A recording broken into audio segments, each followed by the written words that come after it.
What up? What up? What up, man? Welcome to another episode of the Ultimate 216 Show. I'm your boy Earl of Pearl. That's Cecil Shorts, man. You know the vibes.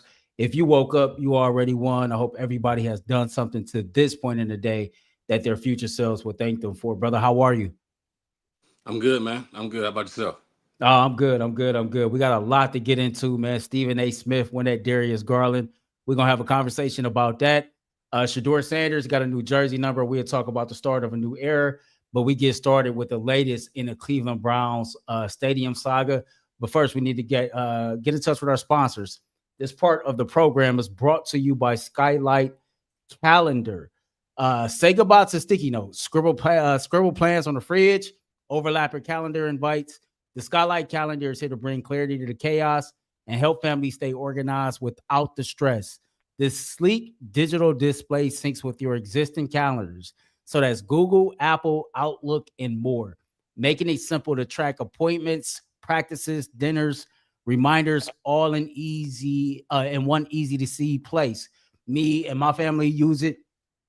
Me, my kids, we all got different color codes. It kind of helps us stay on track of what we need to do next. But right now, what's going on is Skyline is offering our listeners today $30 off their 15-inch calendars by going to skylightcal.com/NFL. Go to skylightcal.com/NFL for $30 off your 15-inch calendar. Again, that's skylightcal.com/NFL. So, getting ready for the show today, and I seen the news of the Cleveland Browns Huntington Bank Field renovations, right? Now, everybody knows that the plan A, the priority is to get this dome built out in Brook Park. And of course, plan B, if everything was to fall apart, will be renovating the current stadium. Now, this saga has kind of started the theme. Cecil, has been something that has been talks in the city of Cleveland for the better part of the last 4 or 5 years. And today, I think it was clevelandscene.com released some photographs, or a single photograph of what a renovation to the current stadium will look like.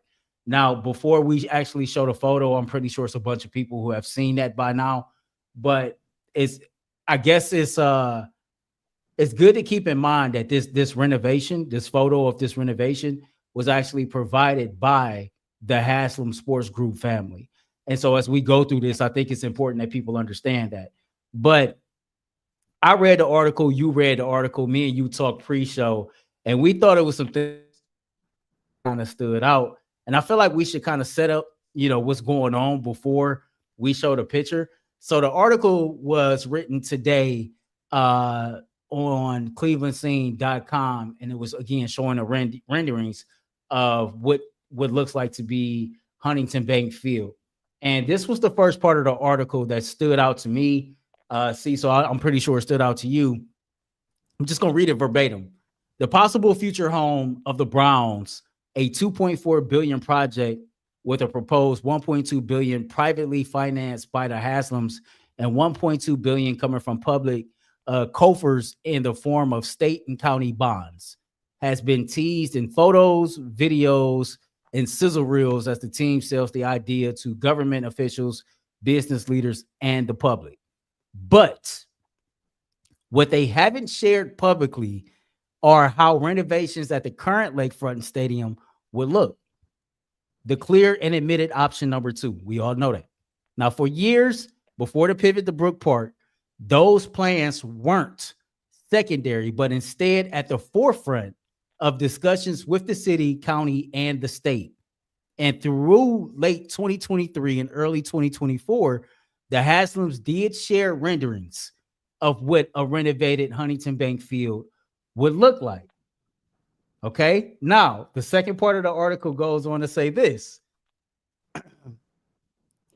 The public does have its first look at what the renovated Huntington Bank Field would look like, thanks to an image obtained by the scene showing a rendering by the team. When asked for comment, Cuyahoga County Executive Chris Ronayne, who along with Mayor Justin Bibb had been included in those previous conversations, told Scene He's glad part of the project is finally being published as the public debate continues. The quote is, from day one, I said we need to reveal your lakefront transformation plan as well so the public can get an honest comparison of the two plans because both involve a request of the public for subsidies and support. Now, to me, I don't know how you read this. This came off to me like it gave me more clarity and understanding of why there has been so much pushback from the mayor, county executives, from the city, etc. Because it seems like to me that the city is pissed off that the Haslams seems like they're trying to go on and do their own thing when agreement was put into place. To peel back the curtain either further, a few years ago, the city of Cleveland was awarded a certain amount of money to build up on what was called the Lakefront Project. And according to this article, a major part of the rehabilitation of the lakefront and that project was the renovation of now known as to be Huntington Bank Field. And so it sounds like, and it looks like the city had the stadium as a major part, playing factor in the entire lakefront renovations. And out of nowhere, the Haslams found some land and said, you know what? Plan A is now plan B. We about to move like this. What was your takeaway from what you read in that article? There's some trust issues going on.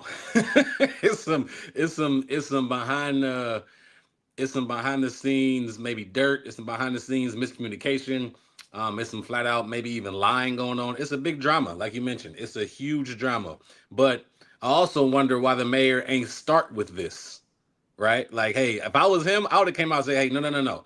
You guys, your group, the Haslam Sports Group, came up with this plan. And we agreed to it. We said we're gonna do this, we're gonna do that, entertainment district, the whole nine.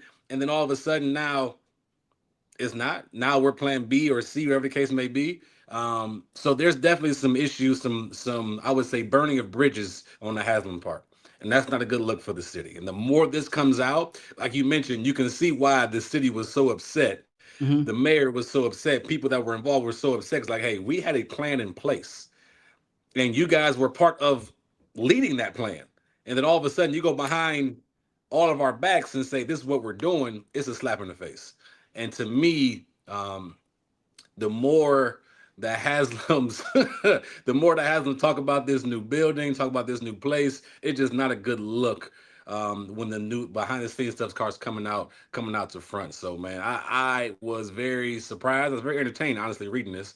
But I was very surprised all that was going on behind the scenes. It makes a lot of sense why they were pissed off.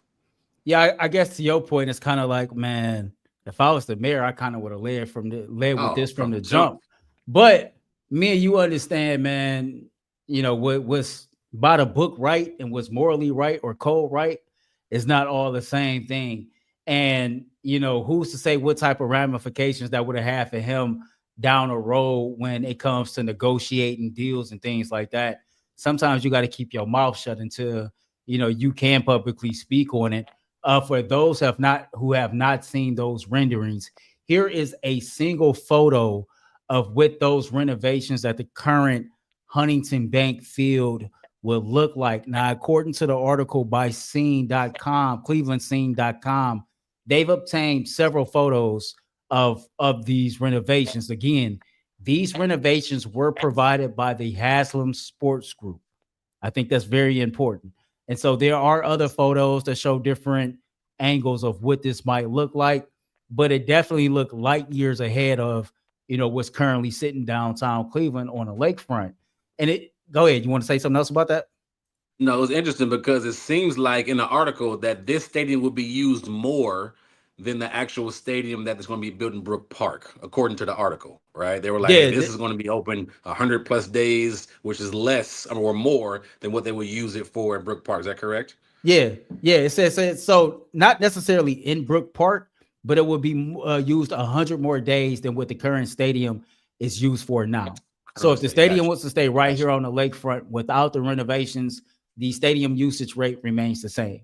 But with those renovations that were discussed as early as 2023, you can expand those stadium usage rate to about 100 days more than what it is now.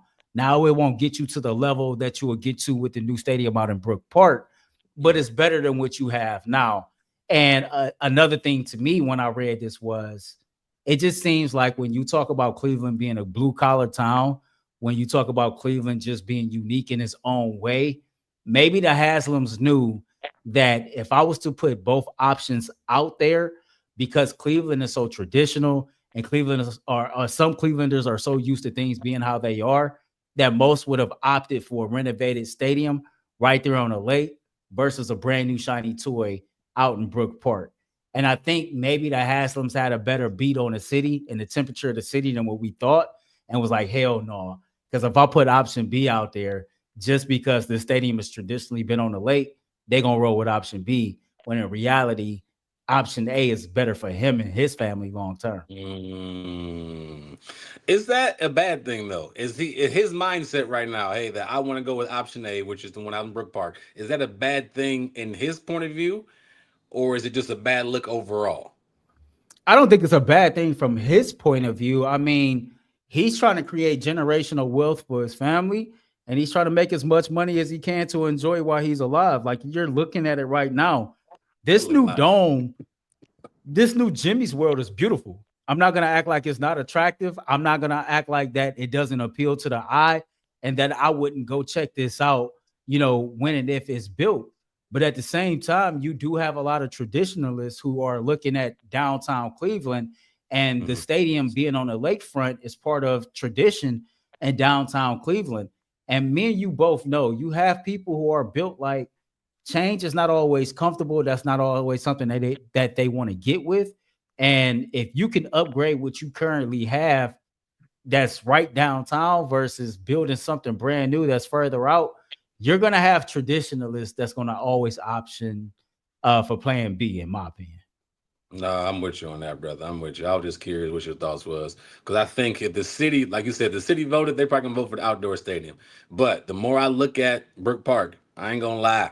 I ain't gonna lie. It looked nice. It looked It looked nice. nice. But I don't know. I'm trying to think in my head. Am I more a traditionalist? Like, do I want the stadium in Cleveland, in Mhm. downtown, in that tradition, or do I want the new experience? And I think I battle going back and forth. I'm gonna be a Browns fan no matter what, either way, right? But I think I lean towards just that on the lakefront, like that lakefront feeling, just Mhm. that originality, that quote unquote home field advantage. Hopefully we could get. And then that's what we grew up on. Like it's just what we grew Right. up with. We always knew the stadium would be outdoors, outside, in our city. And being from the city, it just means a lot when it's in your city. So I don't know. Yeah, and it's crazy because Jason Kelsey, Travis's older brother, he actually shared me and your graduation class. He class of '06. And so like all three of us is the same age. And Jason basically said on his podcast that, just growing up in the city of Cleveland, he's somebody that feels like, football should be played outside, that Yeah. he's always known. And as a Clevelander, that's what he would want to see.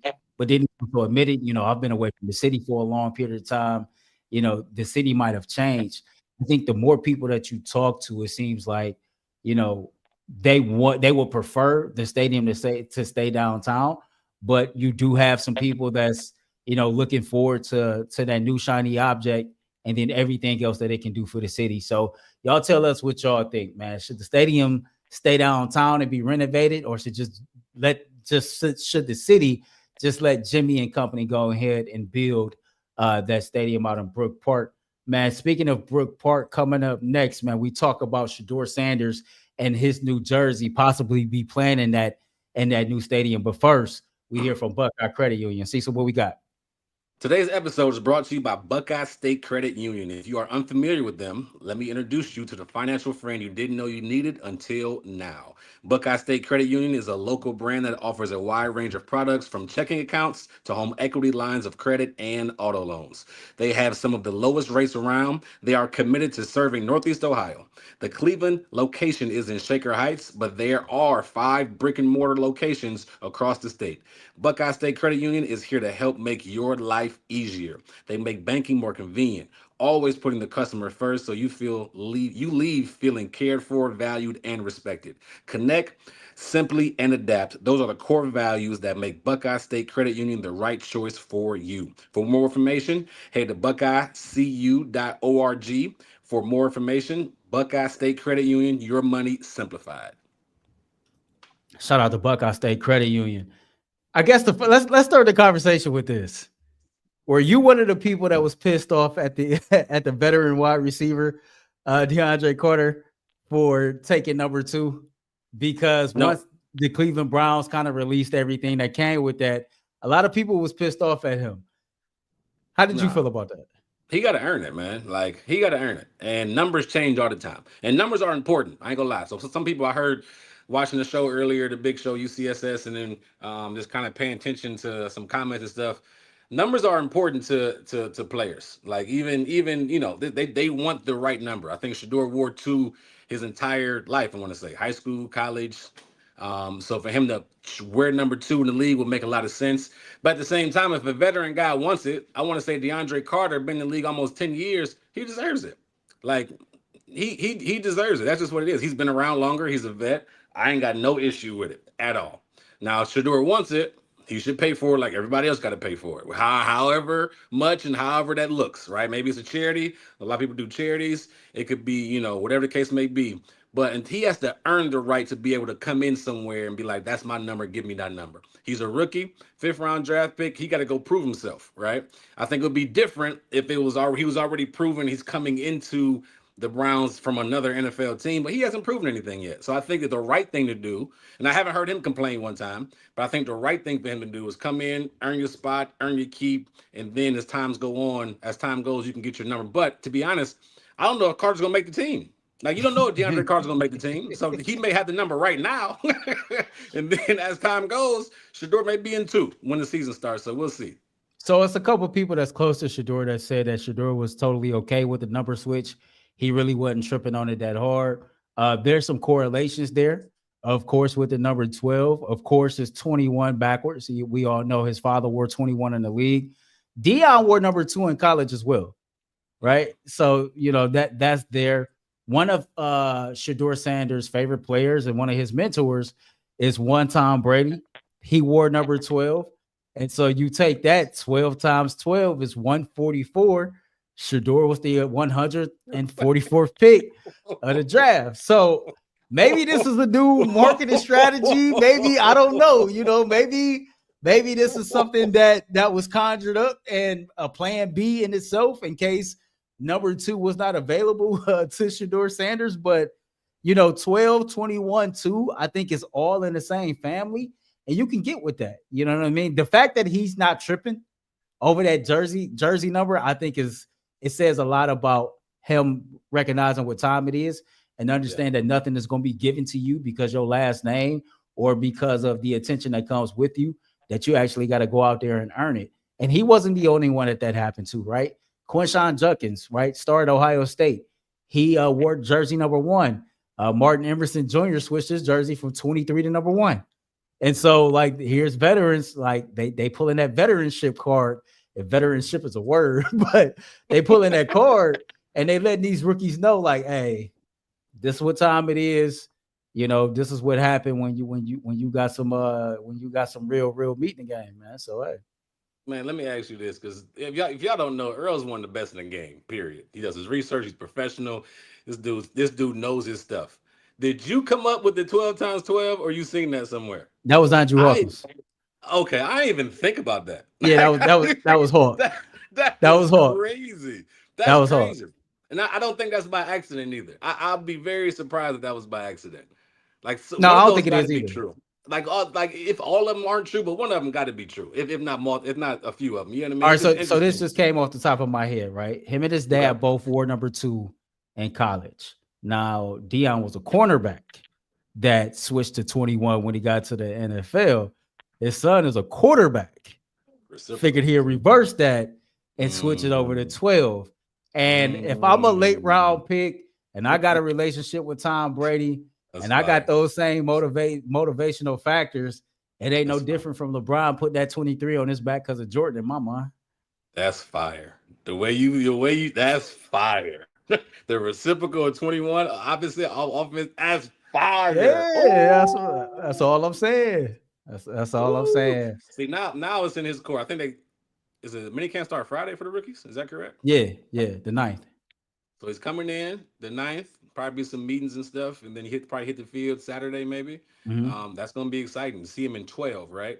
I wouldn't be a guy though. I wouldn't be a fan that buys. I would be slow to buy a 12 jersey. Just wait to see what happens because he might switch back to two, right? You just never know how it's gonna go. So be a little patient. I know he got the number one Southern jersey at one point, right? Coming out the Yeah, hey, draft. that's a good question for the fans. So first of all, we got 190 people watching us live, man. Shout out to y'all. Make sure y'all hit that like button, subscribe, tell a friend. But y'all let us know. Do y'all think that Shedeur Sanders sticks with the number 12 since he's Mm. already done some soft marketing and soft promo?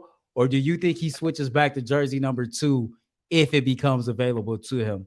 It'll be interesting to see, man. While we're waiting on those comments to come in, let's go through and see what some people had to say. Jamel around the world says, I'm new here because of Shedeur. All right, shout out to you. Also grew up 20 minutes from Jim Brown and Vinny Testaverde, Testaverde's hometown at the Ultimate Cleveland Sports Show. Jamel, man, thanks for you being here. We've definitely seen, the fandom in Cleveland, kind of grow a little bit because we have added Shedeur Sanders. Marie S says, I'm here because of Shedeur. You guys need a stadium. The weather is not great there. It's better conditions for the players. Maybe you guys can win with better conditions for the players. Listen, we often talk about Marie about how having that open air stadium on the lake is a home field advantage. But the truth is, Big Ben, Roethlisberger, at one point in time, had more career wins in that stadium than the Cleveland Browns did. So that should tell you a lot. My man DC says Martin Emerson ain't no number one.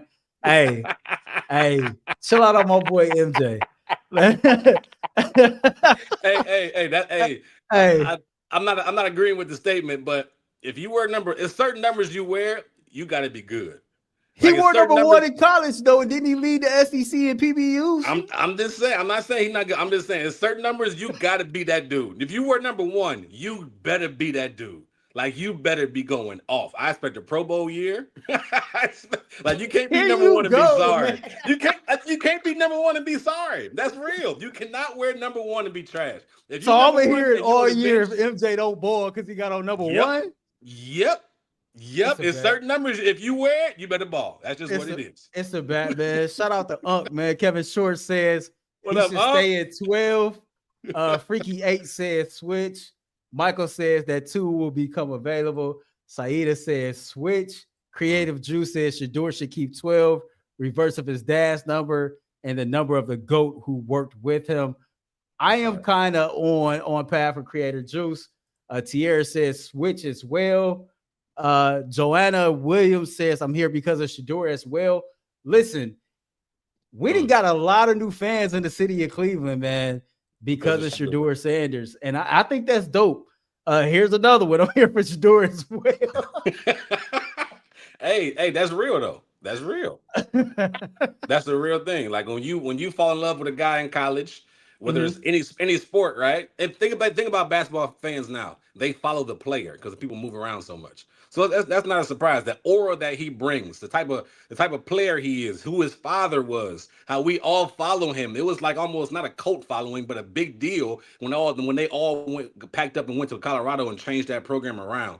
So it's pretty cool. We got new fans coming to Cleveland. Now it's about delivering. Now it's about showing out. Now it's about on Friday, you start. You start 12. Like, now is your time to go out there and prove that you belong and you should have went higher and you should be the starter here in Cleveland. Any other jersey numbers, man, before we move to the final segment of the show, from the Cleveland Browns rookies or the vets that stood out to you? Dylan Gabriel, by the way, got jersey number 5. And then a hometown kid, Harold Fanning Jr., he rocking that 88, that 88. That was a notable one that stood out to me. That's so another notable number change around the NFL, Jahmyr Gibbs went from 26 to 0. I don't know, but I ain't a big fan of 0. Yeah, I don't think a lot of people are, man. Like, if you get Like, if you get a 0 on the test, that ain't good. Like, if you got 0 money in your account, that ain't good. Like, that's not like nothing. 0 doesn't stand out to me in a good way. I just don't like 0. All right, man. As we close the show, man, y'all let us know what y'all think. Y'all keep those comments coming in. What y'all think Shedeur Sanders gonna do? Is he gonna stick it out and ride with 12 for the remainder of his career and make a new era, a new legacy with that number, or is he gonna switch back to jersey number 2 if that become available, man? As we get ready to close the program, this is a good time to let you know that this portion of the show is brought to you by FanDuel.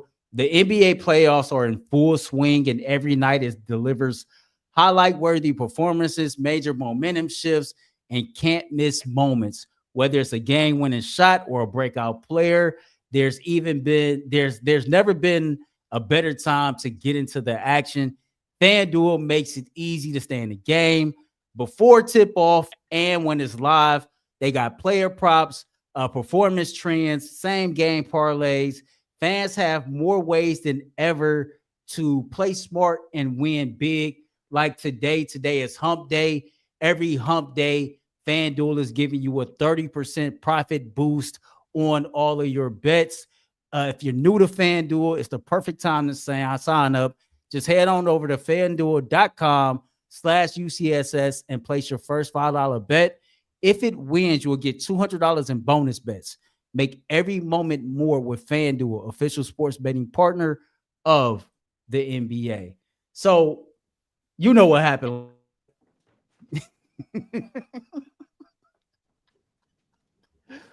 That was a epic way to lose. That was a catastrophic way to lose. That was a mind-blowing and shocking way to lose. That was one of those take your attention away from what you're doing to kind of lock in and like, wait a minute, did we really just lose that game type of games? And it was heartbreaking. And today, a lot of the talk has been about the Cleveland Cavaliers and their level of toughness. The word soft has floated around the city of Cleveland and on national TV shows. Capital S, soft. What do you say? Hey, what Eddie Murphy say to Martin on life? You soft, Claude. I spell it out to you. He said, no, man, call me soft. He said, SOFT, soft. That's what's been talked about the Cleveland Cavaliers today, man. DeAndre Hunter missed the game. Evan Mobley missed the game. And Darius Garland missed yet another game. Now, Darius last played in the playoffs, I think it was game 2 against the Miami Heat. And today, one Stephen A. Smith went on First Take and had some choice words for Darius Garland. We're going to play this clip. It's about a minute long, and we're going to react to it. By the way, this video was courtesy of ESPN First Take. Darius Garland, listen, a toe injury is significant, could be very painful. I understand that. As far as I'm concerned, you got to be damn near crippled if you can't play. You got to be damn near crippled if you can't play. You got to find a way to get out there. Because last night, Nembhard and Halliburton combined for 45 points, like 19 assists, and 1 turnover. They're getting guard play in Indiana. Donovan Mitchell needs help, period. Because whether it's Ty Jerome, whether it's Strus or somebody else, I mean, listen, they're not point guards, okay? He needs some help in that backcourt. Now, you missed 4 straight games, Darius Garland. I mean, damn, you got all off season to heal. Somehow, some way, I mean, you're on the brink of elimination. I mean, you got to get out there. You got to find a way. Limp your ass out there no matter which way you got to do it. I don't give a damn, all right? Find a way. Find a way. Pad the toe, wear an exercise shoe. You know, do something. But you got to get out there. You got to get out there. I love Stephen A. Hey, what was your thoughts on what Stephen A. had to say about Darius Garland? He's right though. Like no excuses. Like when you're in the playoffs, it doesn't matter what you do in the regular season. That means nothing.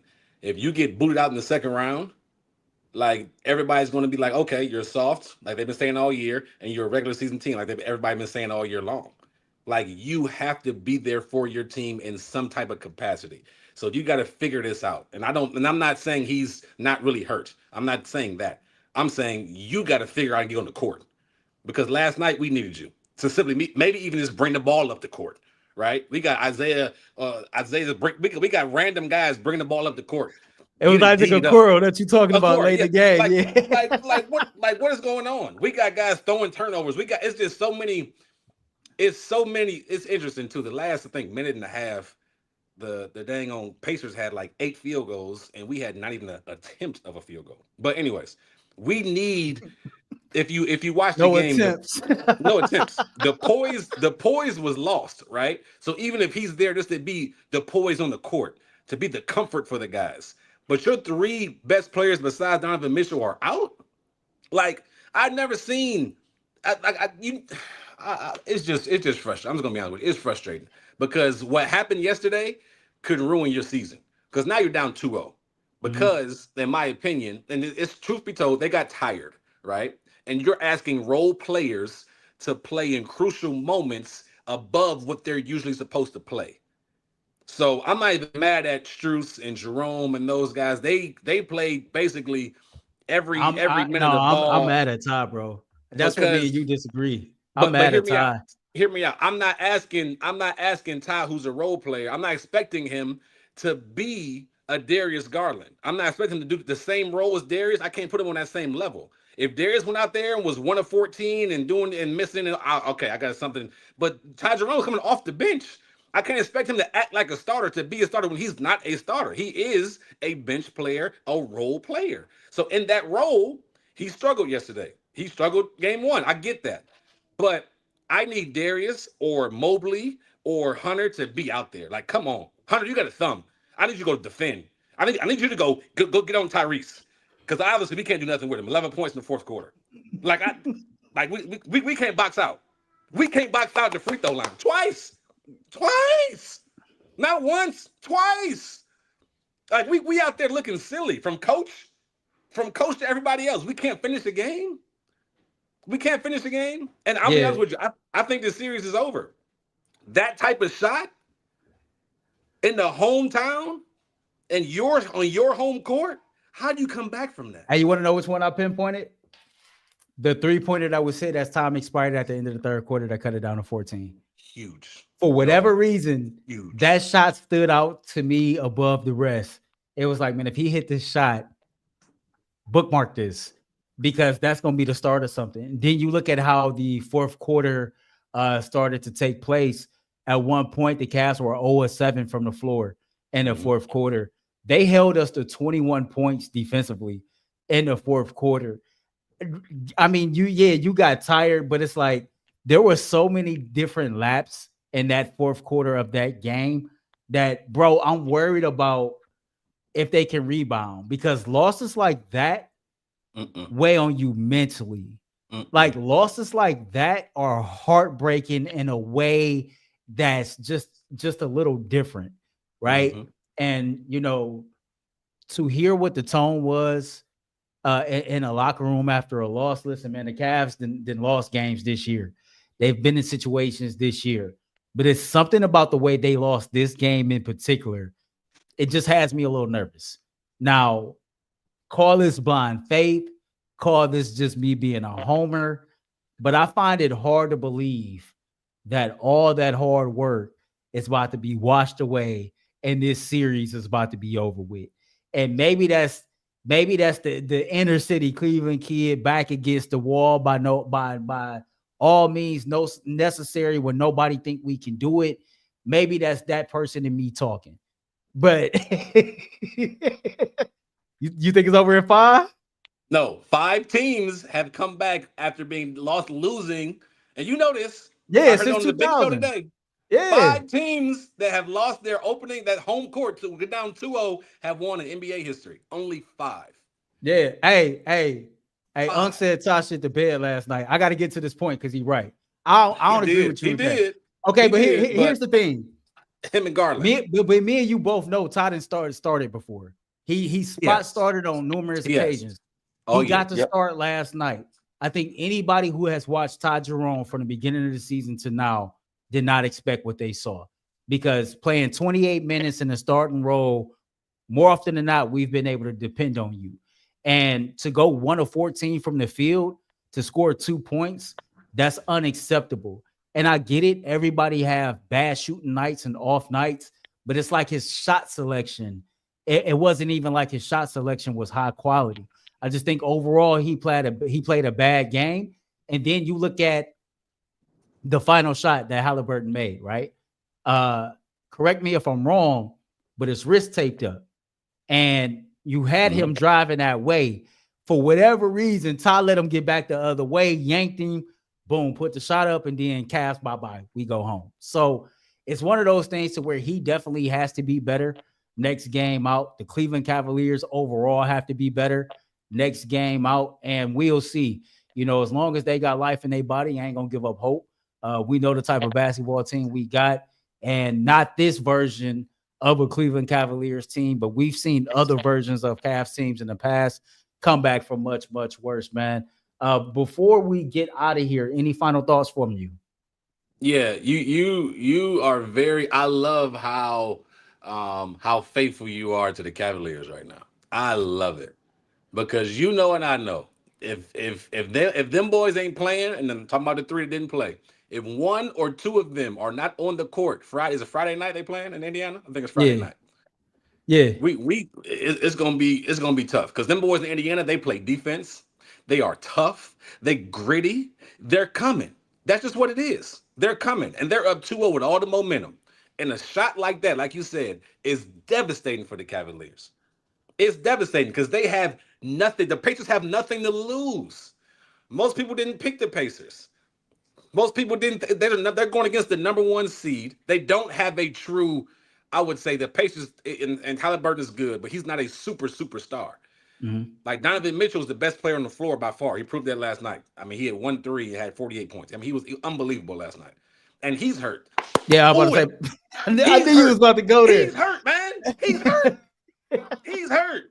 And he's more risky than anything else. You know this. He's hurt. You know, one of the questions hurt. I get toes hurt, hands hurt, all that stuff. Go play. One of the questions that I asked as I was lead producer today, and I know we got a wrap soon, but one of the questions I asked the panel today was, for those of us who cover the Cleveland Cavaliers in person and have that experience of being around the players and the opportunity to talk to these guys both on the record and off the record, we all know how selfless of a leader Donovan Mitchell is. We all know how many sacrifices he made this season so that other guys can shine, because he knew it was for the betterment of this team reaching this overall goal. He, of course, would never publicly come out and say it, but I do wonder what the level of frustration is for him internally, knowing that he's playing with a very, very serious calf injury, knowing that he's out there busting his ass and he's looking around, and those court guys that he's leaning on and depending on, they sitting on the bench right now. And laughing and joking. They laughing on the dang on sideline. Come on, man. Yeah. I'm sorry, Earl. I'm sorry. Hey, for the record, every football player that's associated with the Ultimate Cleveland Sports Show had the same take on this. I don't know if y'all in cahoots or if y'all built different. You, Tyvis, Dustin, all had the same take on this. G had the same take on this. All right? So it don't surprise me. It don't surprise me that y'all are like that. Y'all are already built different. One last thing I want to touch on before we get up out of here. We had a lot of comments today. Thanks to everybody who slid through. But last week when we did our Ultimate 216 show, as always, man, we clip off our full show into individual segments. And our segment on Shedeur Sanders in the community did 60,581 views. That 60,581 is by far the highest view clip in the history of the Ultimate 216 show. And as today, it stands the second highest viewed clip in the history of the entire Ultimate Cleveland Sports Show YouTube channel. So I just want to thank every single last person that supports me and Cecil as two guys that's tried to be a good stewardess to give you all great content that's actually from the inner city of Cleveland, Ohio. It means a lot to us to see you all show up and support us like that. Again, man, thank you. Remember, hit that like button, subscribe, tell a friend, not just about this spinoff show, about all of our spinoff shows. Make sure you are tuned in tomorrow morning. Mikey McNuggets is back at the helm of the flagship show. Until next time, man, y'all know the vibes. For Cecil Shorts, I'm Earl the Pearl. Y'all be great. Spread love, man. Remember, being great come with a price, and spreading love is priceless. Till next time, man, we love y'all. We out. Peace.